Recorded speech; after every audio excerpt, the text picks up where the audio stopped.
यहाँ के दर्शन मैंने बाद में किए, बस मैंने सिर्फ घर पे अर्जी रखी है, इसी से मेरा काम सफल हो गया कि दीदी आप वहाँ जाइए, वहाँ पर अर्जी रख दीजिए और अगर नहीं जा पा रहे हो तो घर पे अर्जी रख दीजिए।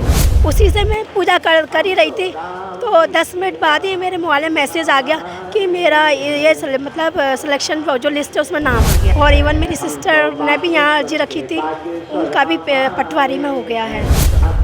मैं तो मतलब मैं जितना कहूँ उतना कम है, यानी कि मुझे यहाँ सच्चाई मिली है और एक सत्यता मिली है और कोई बेवकूफ़ नहीं बनाते ना। यहाँ पे कोई भी लड़की अकेले भी आ सकती है ना, कभी कोई दिक्कत है ना कुछ मुझे महसूस हुई है। बागेश्वर धाम सरकार जी ने, महाराज जी ने बचाया मुझे और इवन ये है कि मैं जो जॉब का क्रेडिट है वो इन्हीं को दूँगी। देश और दुनिया के कई लोग बागेश्वर धाम आकर अपनी अर्जियां लगाते हैं और भगवान से मन मुताबिक फल पाने की इच्छा रखते हैं। यहाँ मौजूद भगवान बालाजी के दरबार में अर्जी का नारियल बांधने की परंपरा है और इसी नारियल के साथ अपनी प्रार्थनाएं भगवान के चरणों में अर्पित की जाती हैं। स्क्रीन पर नजर आ रही ये हैं ग्वालियर की गीता थौर।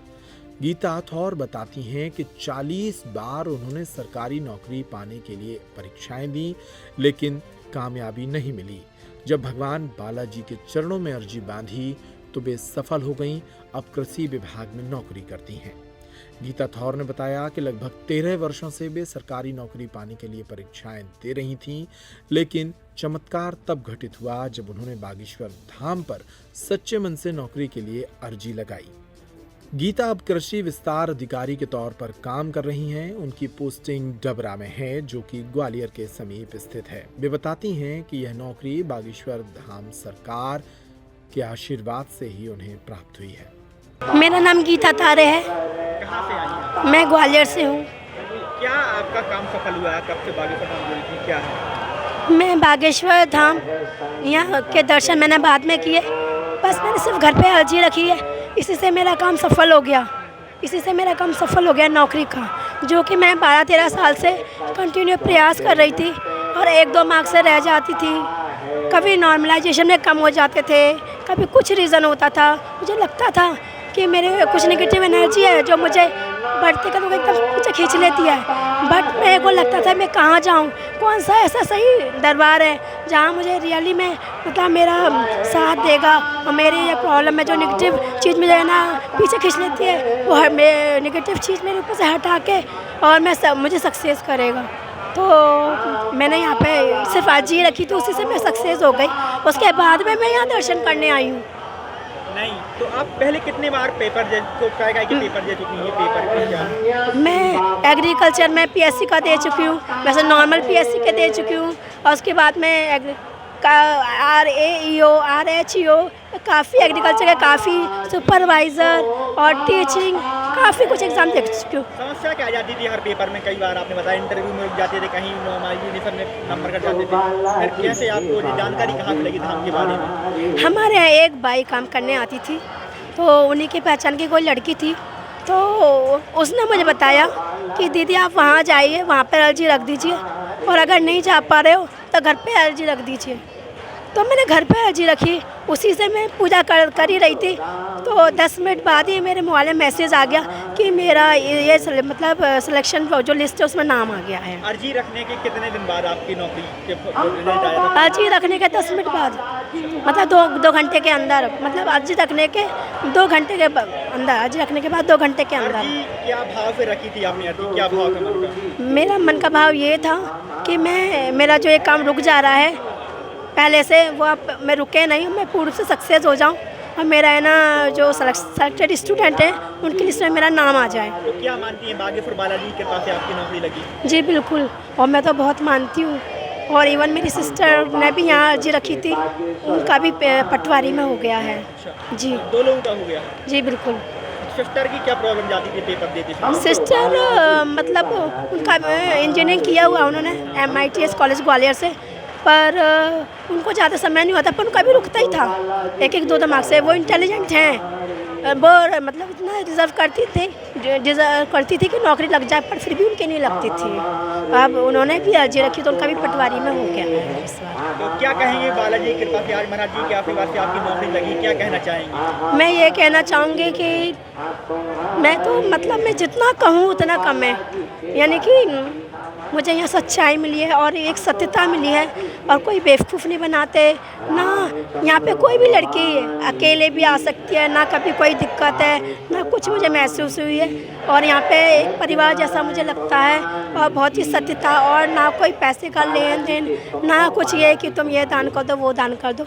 और मैं तो ये चाहूँगी कि जो भी स्टूडेंट काफ़ी सालों से तैयारी कर रहे हैं एग्ज़ाम की और रुक जाते हैं और फिर सुसाइड की सोचते हैं, बहुत डिप्रेस हो जाते हैं, वो ये गलत काम ना करके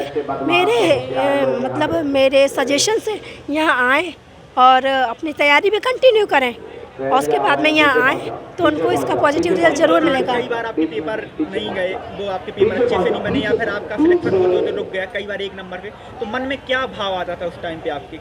लगभग 13 साल पे आप ओवर एज होने वाली थी। जी बिल्कुल। क्या लग रहा था आपको? मैं डिज़र्व करती थी कि ना मैं मतलब वो पोस्ट के लिए, पर ना मुझे जब रिजल्ट आता था तो मुझे समझ में नहीं आता था कि मेरा कैसे रुक गया सिलेक्शन।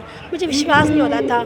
मुझसे डबल लड़कियां आज 1-1 लाख रुपए कमा रही हैं, जिनको मैंने पढ़ाया अपने कॉलेज में, हॉस्टल में, उनके सिलेक्शन हो गए, उनकी अच्छी जॉब है, और मैं बिना जॉब के बैठी थी अभी तक।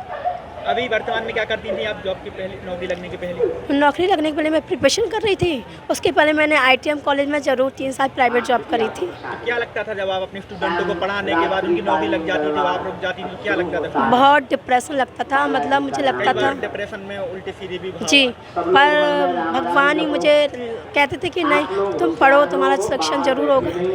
और मेरी जो मैया जी हैं उन्होंने मुझे ये रास्ता बताया, सही रास्ता बताया।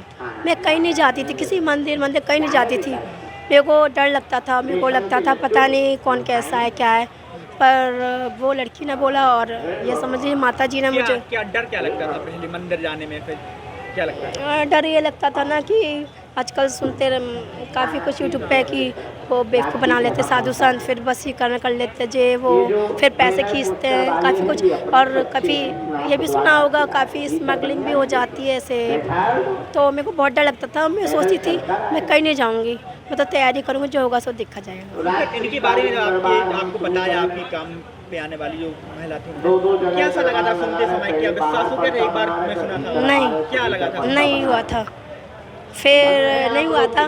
मैं सोची जाऊँ कि नहीं जाऊँ। फिर उसके बाद मैंने देखा कि वेटिंग लिस्ट आने वाली है, और उसके बाद में 2 महीने हो गए, आना हो रहा है, नहीं आ रही है।